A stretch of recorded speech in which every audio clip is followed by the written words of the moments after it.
నమస్కారం, వార్తలకి స్వాగతం. ఈనాటి వార్తా విశేషాలు. ప్రపంచ స్వచ్ఛ ఇంధన రంగంలో ఆంధ్రప్రదేశ్ మైలురాయి సాధించిందని ముఖ్యమంత్రి చంద్రబాబు అన్నారు.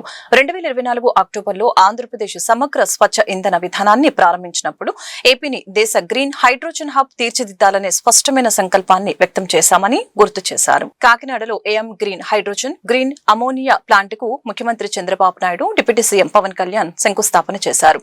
ఈ సందర్భంగా సీఎం మాట్లాడారు. ఈ ఏడాది సంక్రాంతికి 30 లక్షల మందికి పైగా ఆంధ్రప్రదేశ్ లోని స్వస్థలాలకు వచ్చారని అన్నారు. హైదరాబాద్ నుంచి 3 లక్షల వాహనాలు పండుగ కోసం ఏపీకి వచ్చాయని అన్నారు. సంక్రాంతి వేడుకల్లో భాగంగా జగన్న తోట ప్రబల తీర్థం ఉత్సవాలు అద్భుతంగా నిర్వహించామని తెలిపారు. ప్రపంచంలోనే అతిపెద్ద green hydrogen, green ammonia project మన రాష్ట్రంలో ఏర్పాటు చేయడం సంతోషంగా ఉందని తెలిపారు. గ్రీన్ సంస్థ చేపడుతున్న 1.5 MTPA గ్రీన్ అమోనియా ప్రాజెక్టు ఏర్పాటు పనులు ప్రారంభించనుండడం మైలురాయిగా నిలుస్తుందని అన్నారు. దీని ద్వారా ఆంధ్రప్రదేశ్ నికర ఎనర్జీ ఎగుమతిదారుగా మారే దిశగా మరొక కీలక అడుగు వేసిందని సీఎం ఈ సందర్భంగా స్పష్టం చేశారు. అన్ని ఆంధ్రప్రదేశ్ లోనే ఏర్పాటు కావడం తమ ఎండ్ టు ఎండ్ స్వచ్ఛ ఇంధన ఎకోసిస్టమ్ బలాన్ని స్పష్టంగా చూపిస్తుందని అన్నారు. కాకినాడలో ఉత్పత్తి అయ్యే గ్రీన్ అమోనియా జర్మనీతో పాటు ఇతర అంతర్జాతీయ మార్కెట్లకు ఎగుమతి అవుతుందని తెలిపారు. ఇది ప్రపంచంలోనే తొలి తరహా ప్రాజెక్ట్ అని సీఎం అన్నారు. ఇండస్ట్రీ రావాలి, పరిశ్రమలు రావాలి, బెస్ట్ ఆంటర్‌ప్రెన్యూర్స్ ని ప్రమోట్ చేయాలి. ఈరోజు మనం అందరం గుర్తుపెట్టుకోవాల్సింది, మన రాష్ట్రంలో గ్రీన్ ఎనర్జీకి అవకాశాలు ఉన్నాయి. కానీ ఆ గ్రీన్ అమోనియాని అవకాశం ఉందని చెప్పడమే కాకుండా దాన్ని ప్రపంచానికి ఇంట్రడ్యూస్ చేసిన వ్యక్తి అనిల్ మహేష్ అని చెప్పి కూడా నేను మీకు తెలియజేస్తున్నా. ఇండియాలో అవకాశాలు ఉన్నాయి, కానీ ఆ అవకాశాలని ప్రాపర్గా ఉపయోగించి, ఎందుకంటే ప్రధానమంత్రి గారు గ్రీన్ హైడ్రోజన్ మెషిన్ పెట్టాడు, క్వాంటమ్ కంప్యూటర్ మెషిన్ పెట్టాడు, సెమీ కండక్టర్ మెషిన్ పెట్టాడు. ఆయన ఏ పని కూడా ఒక మెషిన్ అప్రోచ్ తీసుకుని దీన్ని లాజికల్గా తీసుకోవాలనుకున్నప్పుడు దీన్ని సక్రమంగా ఉపయోగించుకుని ప్రభుత్వాలు కావాలి. అదే సమయంలో దీన్ని సక్రమంగా ఎగ్జిక్యూట్ చేసే ఆంటర్‌ప్రెన్యూర్స్ కూడా ముందుకు రావాల్సిన అవసరం ఉంది. అలాంటి ఆంటర్‌ప్రెన్యూర్గా ఈరోజు గ్రీన్ కో రావడం చాలా సంతోషం. నాకు ఏమాత్రం అనుమానం లేదు, కాకినాడ రాబోయే రోజుల్లో ఒక న్యూ టెక్నాలజీస్తో, ఇన్నోవేషన్స్తో నెక్స్ట్ లెవెల్కి వెళ్తుందని చెప్పి మరొక్కసారి తెలియజేసుకుంటూ, ఈ కార్యక్రమం వల్ల మా అందరికంటే ఎక్కువ ఆనందంగా ఉండే వ్యక్తి పవన్ కళ్యాణ్ గారు. ఎందుకంటే ఎన్విరాన్మెంట్ మినిస్టర్గా, సైన్స్ అండ్ టెక్నాలజీ, ఫారెస్ట్ మినిస్టర్గా ఆయన ఎక్కువ చెట్లు పెట్టే ఆక్సిజన్ ఇవ్వాలి. ఈరోజు ఇక్కడ కార్బన్ డైఆక్సైడ్ వాడకుండా చేసేదానికి, ఉత్పత్తి చేయకుండా చేసేదానికి గ్రీన్ ఎనర్జీ పనిచేస్తున్నారు. This is one of the best experiment అని చెప్పి తెలియజేసుకుంటూ, మరొక్కసారి ఈ కార్యక్రమానికి వచ్చిన మిమ్మల్ని అందరినీ మనస్ఫూర్తిగా అభినందిస్తూ, ఏదైతే ఏఎం గ్రీన్ ఎవరైతే సిబ్బంది ఉన్నారో, మేనేజ్మెంట్ ఉన్నారో, అందరికి కూడా congratulations. This is only one mile stone. You have to cross many more mile stones. That is our wishes. I wish all the best. 2024 ఎన్నికల్లో ప్రజల ఆగ్రహానికి గురై కేవలం 11 సీట్లకే పరిమితమైన వైసీపీ నేతల తాచుపాము బుద్ధి మారకపోవటం రాష్ట్ర దౌర్భాగ్యమని రాష్ట్ర సమాచార, గృహ నిర్మాణ శాఖ మంత్రి కొలుసు పార్థసారథి తీవ్రస్థాయిలో ధ్వజమెత్తారు. రాష్ట్ర అభివృద్ధిపై, ముఖ్యంగా ప్రజా రాజధాని అమరావతిపై వైసీపీ విష ప్రచారం చేస్తుందంటూ మండిపడ్డారు. శనివారం మంగళగిరిలోని టీడీపీ కేంద్ర కార్యాలయం ఎన్టీఆర్ భవన్ లో ఏర్పాటు చేసిన మీడియా సమావేశంలో మంత్రి మాట్లాడారు. రాష్ట్ర భవిష్యత్తును నాశనం చేయడమే లక్ష్యంగా వైసీపీ వ్యవహరిస్తుందని ఆరోపించారు. యువతి యువకులందరికీ కూడా ఉపాధి అవకాశాలు, మంచి ఉద్యోగ అవకాశాలు లభిస్తాయి. మా రాష్ట్రం కూడా దేశంలో నెంబర్ 1 స్థాయికి వెళ్తుంది మా రాష్ట్రం అని ఎన్నో ఆశలతో, ఆశాజనకంగా ఉన్న ప్రజల నమ్మకాన్ని విధ్వంసం ఒక అలవాటుగా చేసుకున్న వైఎస్ఆర్ కాంగ్రెస్ పార్టీ నాయకత్వం ఈ రాష్ట్రం మీద, రాష్ట్రంలో జరుగుతున్న అభివృద్ధి కార్యక్రమాల మీద, రాష్ట్రానికి వస్తున్న పెట్టుబడుల మీద విషాన్ని జిమ్మటమే కాకుండా బెదిరింపులకు కూడా, ప్రజాస్వామ్యాన్ని, రాజ్యాంగాన్ని గౌరవించే ఏ రాజకీయ పార్టీ కూడా చేయని విధంగా ఈ రాష్ట్రంలో వైఎస్ఆర్ కాంగ్రెస్ పార్టీ కంకణం కట్టుకుని మరీ పనిచేస్తుందని చెప్పేసి నేను మనవి చేస్తామని నేను ఏ రాష్ట్రానికైనా సరే ఒక మంచి రాజధాని కావాలి, మా రాజధాని బాగుంటుంది, మా రాజధానిలో ఉపాధి అవకాశాలు లభిస్తాయి, గ్రామాల నుంచి ఎన్ని వేల మంది వెళ్ళినా కూడా మాకు ఏదో ఒక ఉపాధి లభిస్తుంది అని చెప్పేసి రాష్ట్రంలోని ప్రజలందరికీ కూడా ఆ రాజధాని పట్ల ఒక నమ్మకాన్ని కలిగించే విధంగా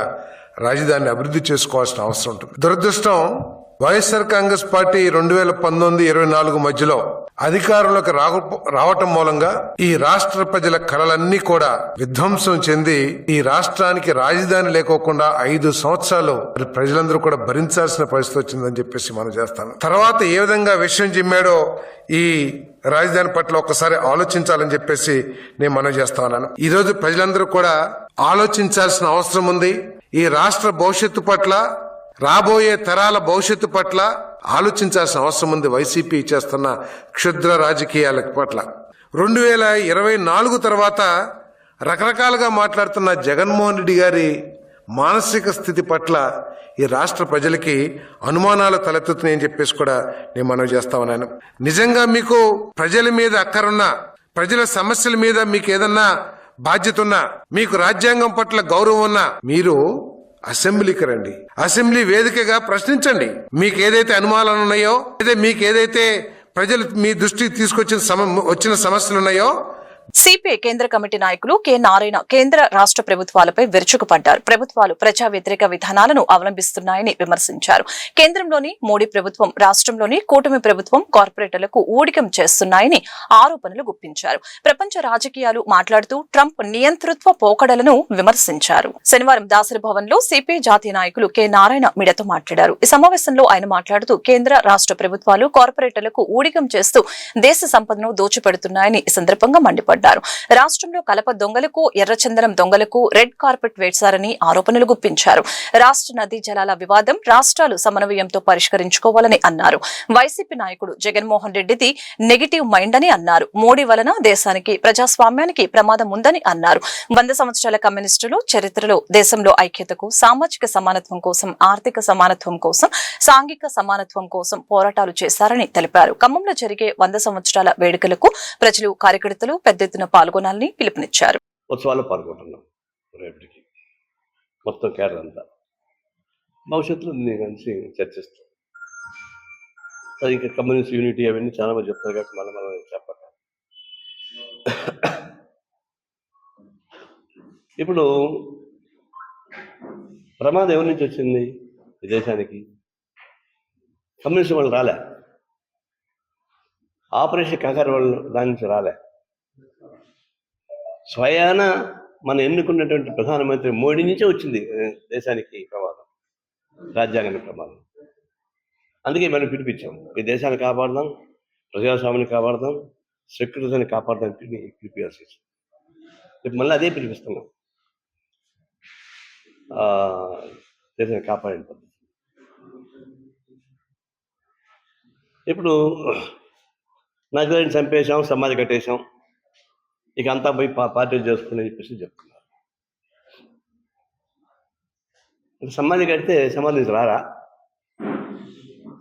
విప్లవ పోరాటాలు సమాధుల నుంచి వస్తాయి, అడవుల నుంచి వస్తాయి, మనుషుల నుంచి వస్తాయి, నడిగడ్డ విజయవాడ నుంచి కూడా వస్తాయి. ఆ పరిస్థితి అట్లా వస్తాయి. ఉద్యమం ఇప్పుడు ఒక మనిషి తయారు చేసేది కాదు, ఉద్యమం మనుషులు తయారు చేస్తారు, ఉద్యమ నాయకుల్ని సృష్టిస్తారు. నక్సలైట్ని చంపారేమో కానీ నక్సలిజం చంపగలరా? నక్సలిజం అనేది ఒక సిద్ధాంతం, మానసిక సిద్ధాంతం. అది ప్రపంచవ్యాప్తంగా ఉంది, గ్రాస్ రూట్లో ఉంది. పెద్ద ఎల్ల వచ్చినప్పుడు గరికి పాసు కూడా ఇట్లా ఉంగుతుంది. అది ఎల్ల పోయినాక. ఫ్రెండ్స్ అందరికీ నమస్కారం. మా పార్టీ శతాబ్ది ఉత్సవాలను పురస్కరించుకొని ఖమ్మంలో 100 సంవత్సరాల ముగింపు వేడుకలు చాలా పెద్ద ఎత్తున కొనసాగిస్తూ ఉన్నాం. అందులో భాగంగానే ఈరోజు వివిధ ప్రాంతాల నుంచి కూడా ప్రత్యేక రైళ్లను కూడా ఏర్పాటు చేశాం. అదేవిధంగా రాష్ట్ర వ్యాప్తంగా ఒక 50,000 మంది కమ్యూనిస్ట్ పార్టీ కార్యకర్తలు, ప్రజలను పెద్ద ఎత్తున ఖమ్మం పట్టణానికి సమీకరించబోతా ఉన్నాం. ముఖ్యంగా 100 సంవత్సరాల్లో భారత కమ్యూనిస్ట్ పార్టీ సిపిఐ జాతీయ నాయకులు చెప్పినట్టు ఈ దేశ ఆర్థిక, రాజకీయ, సామాజిక, సాంఘిక జీవన విధానంలో తనదైనటువంటి ప్రముఖమైన పాత్ర పోషించినటువంటి పార్టీ భారత కమ్యూనిస్టు పార్టీ. టీడీపీ ఎప్పుడు అధికారంలో ఉన్నా దళితులపై దాడులు జరుగుతూ ఉంటాయని మాజీ ఎమ్మెల్యే మల్లాది విష్ణు ఆరోపణలు గుప్పించారు. వైసీపీ కార్యకర్త సాల్మన్ హత్యను ఆయన తీవ్రంగా ఖండించారు. దాడికి ప్రభుత్వమే కారణమని ఆరోపించారు. వైసీపీ కార్యకర్త సాల్మన్ హత్యను ఖండిస్తూ ఎన్టీఆర్ జిల్లా వైసీపీ ఆధ్వర్యంలో నిరసన కార్యక్రమం కళాక్షేత్రం బిఆర్ అంబేద్కర్ విగ్రహం వద్ద నిర్వహించడం జరిగింది. ఈ కార్యక్రమంలో మాజీ సెంట్రల్ ఎమ్మెల్యే మల్లాది విష్ణు, ఎన్టీఆర్ జిల్లా వైసీపీ ఎస్ఎస్ఎల్ నాయకులు, కార్యకర్తలు పాల్గొన్నారు. ఈ సందర్భంగా మల్లాది విష్ణు మాట్లాడుతూ దళితుడైన సాల్మన్ ను దారుణంగా హతమార్చారని అన్నారు. టీడీపీ ఎప్పుడు అధికారంలో ఉన్నా దళితులపై దాడులు జరుగుతూనే ఉంటాయని మండిపడ్డారు.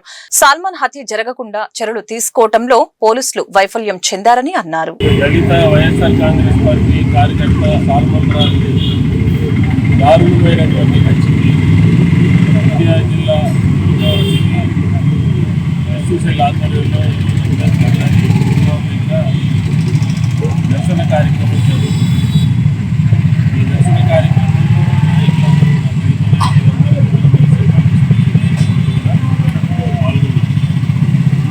తెలుగుదేశం ప్రభుత్వం ఎప్పుడు అధికారంలో ఉన్నా కూడా దళితుల మీద దౌర్జన్యాలు, దళితుల యొక్క హత్యలు సర్వసాధారణం అయిపోయింది.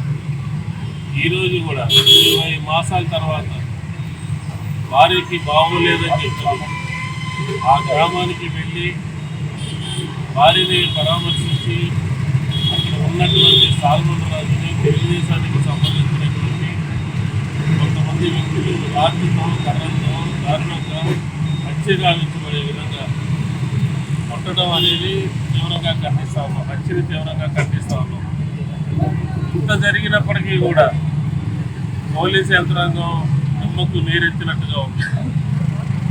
ఎవరైతే హత్య గావించబడ్డాడో, ఎవరైతే దాడులకు గురయ్యారో ఆ సాల్మన్ రాజు మీదే స్థానికంగా ఉన్నటువంటి భాస్కర్ రావు అనే సిఐ అతని మీదే కేసు నమోదు చేయడం ఇంతకన్నా ఆశ్చర్యం ఉంటుందా? ఇంతకన్నా దౌర్భాగ్యం ఉంటుందా? ఇంతకన్నా దిగజారిపోయి పరిపాలన ఉంటుందా?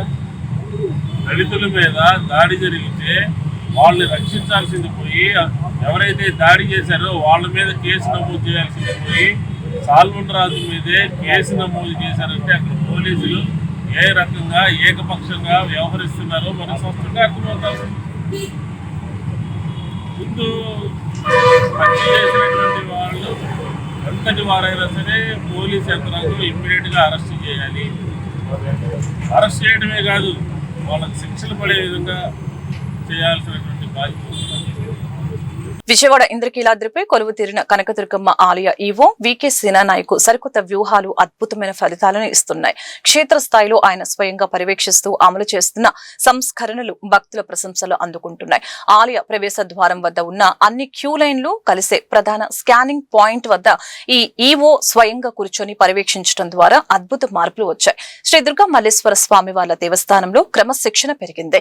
క్యూ లైన్ల క్రమబద్దీకరణ మరియు పారదర్శకత కారణంగా ఆలయ ఆదాయం గణనీయంగా పెరిగింది. భక్తులు గంటల తరబడి వేచి ఉండకుండా అన్ని క్యూ లైన్లు వేగంగా కదిలేలాగా చేయడం వలన సామాన్య భక్తులకు అమ్మవారి దర్శనం సులభతరమైంది. ప్రోటోకాల్ లేని అనధికారిక విఐపి దర్శనాలను పూర్తిగా నిలిపివేయడం ద్వారా సామాన్య భక్తులకు ప్రాధాన్యత లభిస్తోంది. నిరంతరం వైర్లెస్ సెట్ తో సిబ్బందిని సమన్వయం చేస్తూ ప్రభుత్వ శాఖల మధ్య సమన్వయం పెంచుతూ ఆలయ యంత్రాంగంలో కొత్త ఉత్సాహం నింపారు.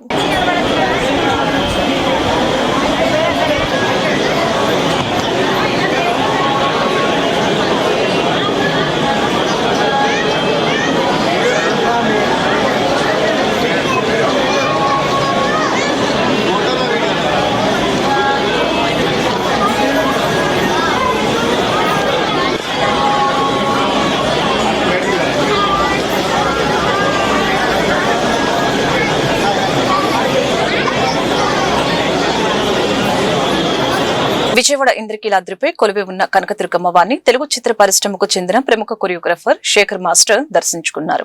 విజయవాడకు చెందిన శేఖర్ మాస్టర్ తన కుటుంబ సభ్యులతో కలిసి అమ్మవారికి ప్రత్యేక పూజలు నిర్వహించారు. శేఖర్ మాస్టర్ అమ్మవారిని దర్శించుకుని మొక్కులు తీర్చుకున్నారు. ఆలయ అర్చకులు ఆయనకు అమ్మవారి తీర్థ ప్రసాదాలు అందచేసి వేద ఆశీర్వచనం పలికారు. శేఖర్ మాస్టర్ స్వస్థలం విజయవాడ కావడంతో ఆయనకు ఈ నగరంపై ప్రత్యేక అనుబంధం ఉంది. ఈ నెల 20న కన్యకా పరమేశ్వరి ఆత్మార్పణ దినోత్సవాన్ని విజయవంతం చేయాలని ఆర్యవైశ్య కార్పొరేషన్ చైర్మన్ డోండి రాకేష్ కోరారు. జీవో నెంబర్ 15తో అమ్మవారి ఆత్మార్పణ కార్యక్రమం ప్రభుత్వ అధికారిక కార్యక్రమమైందని తెలిపారు. వైకాపా హయాంలో దేవాదాయ శాఖ మంత్రిగా పనిచేసిన వెల్లంపల్లి వైశ్యులకు కన్యకా పరమేశ్వరి ఆలయాలకు చేసిందేమీ లేదని మండిపడ్డారు. రాష్ట్ర వ్యాప్తంగా కన్యకా పరమేశ్వరి ఆలయాల్లో 20న అధికారిక కార్యక్రమాలు నిర్వహించాలని ఆదేశించారు. పొట్టి శ్రీరాములు 58 రోజుల దీక్షకు ప్రతీకగా మార్చి 16న అమరావతిలో 58 అడుగుల విగ్రహ ఆవిష్కరణ చేయనున్నట్లు డోంటి రాకేష్ వెల్లడించారు. కూటమి ప్రభుత్వం ఆర్యవైశ్యులకు పెద్దపీట వేస్తుందని అన్నారు. పశ్చిమ గోదావరి జిల్లా పెనుగొండను వాసవి పెనుగొండగా పేరు మార్పు చేయడం ఆనందదాయకమని అన్నారు. ఈరోజు సంక్రాంతి పండగని అంగరంగ వైభవంగా మనందరం కూడా ఎలా అయితే జరుపుకున్నామో అలాగే ఆర్యవైశ్యుల చిరకాల కోరికైన శ్రీ వాసవి కన్యకా పరమేశ్వర అమ్మవారి ఆత్మార్పణ దినోత్సవం మాఘశుద్ధ విద్యా రోజున అధికారిక కార్యక్రమంగా చేయాలని ఏదైతే ఆర్యవైశ్యుల కోరిక మేరకు మేనిఫెస్టోలో పెట్టడం జరిగింది. మేనిఫెస్టోలో పెట్టడమే కాకుండా మొదటి సంవత్సరమే కూటమి ప్రభుత్వం ఏర్పడిన తర్వాత ఆ కార్యక్రమాన్ని టేకాఫ్ చేసి స్వయంగా ముఖ్యమంత్రి నారా చంద్రబాబు నాయుడు గారే ఏ విధంగా అయితే తిరుపతిలో తిరుమతి వెంకన్న స్వామికి పట్టు వస్త్రాలు సమర్పిస్తారో, ఎలాగైతే కనకదుర్గమ్మ వారికి విజయవాడలోని కనకదుర్గమ్మ వారికి పట్టు వస్త్రాలు సమర్పిస్తారో, ఏ విధంగా అయితే శ్రీశైలం మల్లన్న స్వామికి పట్టు వస్త్రాలు సమర్పిస్తారో అలాగే కన్యకా పరమేశ్వరి అమ్మవారికి కూడా స్వయంగా పెనుగొండ వచ్చి అమ్మవారి ఆత్మార్పణ దినోత్సవాన్ని అధికారికంగా ప్రకటింపజేసి స్వయంగా మన ప్రీతమ నేత ముఖ్యమంత్రి నారా చంద్రబాబు నాయుడు గారే పట్టు వస్త్రాలు సమర్పించిన సంగతి మీ అందరికీ తెలిసిందే. మరి అంతే దాని కొనసాగింపుగా ఏదైతే ఆర్యవైశ్యుల కోరిక మేరకు అనాదిగా దశాబ్దాల కాలం నుంచి పెండింగ్ ఉంది ఈ కోరిక. మా అందరికీ గౌరవం రావాలంటే ఏదైతే వాసవి కన్యకా పరమేశ్వర అమ్మవారి ఆత్మార్పణ దినోత్సవాన్ని అధికారికంగా చేస్తే అమ్మవారికి గౌరవం వస్తే మా అందరికీ గౌరవం వచ్చినట్టుగానే మేమందరం కూడా భావించేవాళ్ళం. అటువంటిది గతంలో అనేక మంత్రిగా పనిచేసినా కూడా ఇదే డిపార్ట్మెంట్ అతని కింద ఉన్నా కూడా కనీసం ఏమీ చేయలేకపోయాడు. మరి ఇప్పుడు ముఖ్యమంత్రి గారు మా కోరికను మన్నించి దాన్ని రాష్ట్ర పండగగా తీర్చిదిద్దడం జరిగింది. మీరు కనుక చూసుకున్నట్టయితే స్టేట్ ఫెస్టివల్స్ GAD డిపార్ట్మెంట్ వాళ్ళు ఇచ్చిన జీవో నెంబర్ 15 చూసుకోవచ్చు. ఈ జీవో నెంబర్ 15లో రాష్ట్ర వ్యాప్తంగా 25 స్టేట్ ఫెస్టివల్స్గా డిక్లేర్ చేయడం జరిగింది. 24 కార్యక్రమాలని డిసైడ్ చేస్తే రాష్ట్ర ప్రభుత్వం ఇందులో 3 కార్యక్రమాలు మాకు సంబంధించిన కార్యక్రమాలుగా ఉంటాం. చాలా ఆనందదాయకం. ఇది ఆర్యవైశ్యులు అందరూ కూడా సగౌరవంగా గర్వించదగ్గ విషయం. ఎందుకనంటే ఈరోజు అమ్మవారి ఆత్మార్పణ దినోత్సవాన్ని రాష్ట్ర పండగల లిస్టులో చేర్చడం జరిగింది. ఏదైతే ఈ నెల 20వ తారీఖు జరగబోతున్న ఆత్మార్పణ. బెజవాడలో మద్యం బాపులు మరొకసారి వీరంగం సృష్టించారు. బార్లో తప్పతాగి యువకులపై దాడి చేశారు. దీనికి సంబంధించిన సీసీ ఫుటేజ్లు సోషల్ మాధ్యమాల్లో వైరల్ అయ్యాయి. విజయవాడ కేదారేశ్వరపేట మాదిరి బార్లో మరొక ముఠ ఆగడాలు వెలుగులోకి వచ్చాయి. బార్లో అందరూ చూస్తూ ఉండగా బీర్ బాటిల్ తో ఓ వ్యక్తి తలపై దాడి చేసి గాయపరిచిన దృశ్యాలు నగరవాసులను కలవరపెడుతున్నాయి. ఈ నెల 15వ తేదీ సంక్రాంతి పండుగ రోజు జరిగిన ఈ దాడి ఘటన సీసీ ఫుటేజ్ ప్రస్తుతం సోషల్ మీడియాలో హల్చల్ చేస్తోంది. వివరాల్లోకి వెళ్తే కేదారేశ్వరపేట ఎర్రగడ్డ ప్రాంతానికి చెందిన మోహన్ కుమార్ ఓ పార్సిల్ ఆఫీస్ లో పనిచేస్తూ జీవనోపాధి పొందుతున్నాడు. ఈ నెల 15వ తేదీ గురువారం సంక్రాంతి పండుగ రోజు అదే ప్రాంతంలోని ప్రభాస్ కాలేజ్ వద్ద మాధురి బార్ అండ్ రెస్టారెంట్ కు పార్సిల్ తీసుకువెళ్లేందుకు వెళ్లాడు. కౌంటర్ లో పార్సిల్ తీసుకుంటూ ఉండగా అయోధ్య నగర్ కు చెందిన రాము, సాల్మాన్ అనే వ్యక్తులు మోహన్ పై దాడికి దిగారు. ముందుగా సాల్మాన్ తన చేతిలో ఉన్న బీర్ బాటిల్ తో మోహన్ తలపై బలంగా కొట్టాడు. ఈ దాడి ఘటనను అడ్డుకునేందుకు ప్రయత్నించిన వ్యక్తులపై సైతం రాము, సాల్మాన్ దాడి చేశారు. చేశారు. అనంతరం మోహన్ పై ఇరువురు బీర్ సీసాలు చేతులతో తీవ్రంగా దాడి చేశారు. ఈ ఘటనలో మోహన్ తలపై తీవ్ర గాయాలు అయ్యాయి. చెవి నుంచి తీవ్రంగా రక్తస్రావం అయింది. ప్రస్తుతం అతను విజయవాడ ప్రభుత్వ ఆసుపత్రిలో చికిత్స పొందుతున్నాడు. ఈ ఘటనపై బాధితుడు అజిత్ సింగ్ నగర్ పోలీసులకు ఫిర్యాదు చేశాడు. ఇదిలా ఉండగా నిందితులు రాము, సాల్మన్లపై గతంలో నగరంలోని అనేక పోలీస్ స్టేషన్లో కేసులు నమోదయ్యాయని బాధితుడు చెప్తున్నాడు. అందరూ చూస్తూ ఉండగానే బహిరంగంగా వీరు చేసిన దాడి ఆ ప్రాంత వాసులను తీవ్రంగా కలవరపెడుతోంది. పౌర హక్కుల సంఘం నాయకుడు క్రాంతి చైతన్యపై దేశద్రోహం కేసు నమోదు చేయడం, భావ ప్రకటన స్వేచ్ఛపై దాడి చేయటమే అవుతుందని వక్తలు పౌర హక్కుల సంఘం రౌండ్ టేబుల్ సమావేశంలో అభిప్రాయం వ్యక్తం చేశారు. హిందూ మతోన్మాదుల ఆదేశాల మేరకు పోలీసులు తప్పుడు కేసులు బనాయించారని విమర్శించారు. శనివారం గాంధీనగర్ ప్రెస్ క్లబ్ లో పౌర హక్కుల సంఘం ఆధ్వర్యంలో రౌండ్ టేబుల్ సమావేశం నిర్వహించడం జరిగింది. ఈ సమావేశంలో పౌర హక్కుల సంఘం రాష్ట్ర ప్రధాన కార్యదర్శి చిలుక చంద్రశేఖర్, రాష్ట్ర సహాయ కార్యదర్శి టి ఆంజనేయులు, ఇఫ్టు రాష్ట్ర అధ్యక్షులు కె పొలారి, టీపీ నగర సహాయ కార్యదర్శి వీరభద్రరావు, బెజవాడ బార్ అసోసియేషన్ అధ్యక్షులు ఏకే భాష, పలు ప్రజా సంఘాల నాయకులు పాల్గొన్నారు. ఈ సందర్భంగా వారు మాట్లాడారు. క్రాంతి చైతన్యపై తిరుపతి పోలీసులు దేశద్రోహం సెక్షన్ కింద జైల్లో నిర్బంధించడం రాజ్యాంగ హక్కులను హరించడమేనని తెలిపారు. ప్రభుత్వ పోలీసుల చర్యలను నిరసిస్తున్నట్లు తెలియజేశారు. దేశంలో సనాతన ధర్మం పేరిట మతోన్మాదం పెరిగిపోతుందని మండిపడ్డారు. హక్కుల సంఘం రాష్ట్ర ఉపాధ్యక్షులు, ఆంధ్రప్రదేశ్ హైకోర్టు న్యాయవాది. ఈ నెల 10-11 తేదీల్లో మా పౌర హక్కుల సంఘం రాష్ట్ర మహాసభలు తిరుపతిలో జరిగాయి. ఈ సందర్భంగా అక్కడ ఉన్నటువంటి కార్యకర్తలు బ్యానర్లను కడుతూ ఉంటే సనాతన ధర్మ పరిరక్షణ కమిటీకి సంబంధించినటువంటి వ్యక్తులు వచ్చి ఈ బ్యానర్లు కట్టొద్దని చెప్పేసి అభ్యంతరాన్ని వ్యక్తం చేశారు. ఆ అభ్యంతరం మేరకు మేము 10 నిమిషాల్లోనే ఆ బ్యానర్లు మా కార్యకర్తలు తీసేయటం జరిగింది. అయితే ఇక్కడ మేము స్పష్టంగా చెప్తున్నది ఏంటంటే ఆ బ్యానర్లు ఏమిటి అంటే ప్రజాస్వామికమైనటువంటి డిమాండ్లతో కూడుకున్నటువంటి బ్యానరు ఒక బ్యానరు ఈ దేశంలో రచయితలు, మేధావులైనటువంటి పన్సారి, దబోల్కర్, గౌరీ లంకేష్, కల్బుర్గి ఈ నలుగురుని హిందూ మతోన్మాదులు హత్య చేసి అనే విషయం ఈ ప్రపంచం మొత్తానికి తెలుసు. అదే డిమాండ్ తోటి ఈ హంతకులను కఠినంగా శిక్షించాలి అనేటటువంటి చట్టబద్ధమైనటువంటి డిమాండ్తో కూడుకున్నటువంటి బ్యానర్ అది. ఆ చట్టబద్ధమైనటువంటి బ్యానర్ను మీరు తొలగించాలి అని చెప్పేసి తీవ్రంగా పట్టుబట్టారు, అల్లరి చేశారు, గొడవ చేశారు. చట్టాన్ని అమలు చేయమని మేము డిమాండ్ చేస్తూ ఉంటే, రాజ్యాంగాన్ని అమలు చేయమని మేము డిమాండ్ చేస్తూ ఉంటే, ఆ రాజ్యాంగాన్ని అమలు చేయవద్దు అని చెప్పేసి ఈ సనాతన ధర్మ పరిరక్షణ కమిటీకి సంబంధించినటువంటి బీజేపీ, దాని అనుబంధ విహెచ్పి బజరంగ దళకు సంబంధించినటువంటి వాళ్ళు అక్కడ డిమాండ్ చేశారు. ఈ డిమాండ్ చేయటమే కాకుండా మరి ప్రభుత్వం వెనక ఉండి నడిపించి పౌర హక్కుల సంఘం రాష్ట్ర నాయకత్వం మీద దేశద్రోహం కేసును రిజిస్టర్ చేయటం జరిగింది. ఇది చాలా ప్రమాదకరమైనటువంటిది, చట్టవిరుద్ధమైనటువంటిది, రాజ్యాంగ విరుద్ధమైనటువంటి చర్య. ఈ వార్తలు ఇంతటితో సమాప్తం. మరొక బులెటిన్ మళ్ళీ కలుద్దాం. నమస్కారం.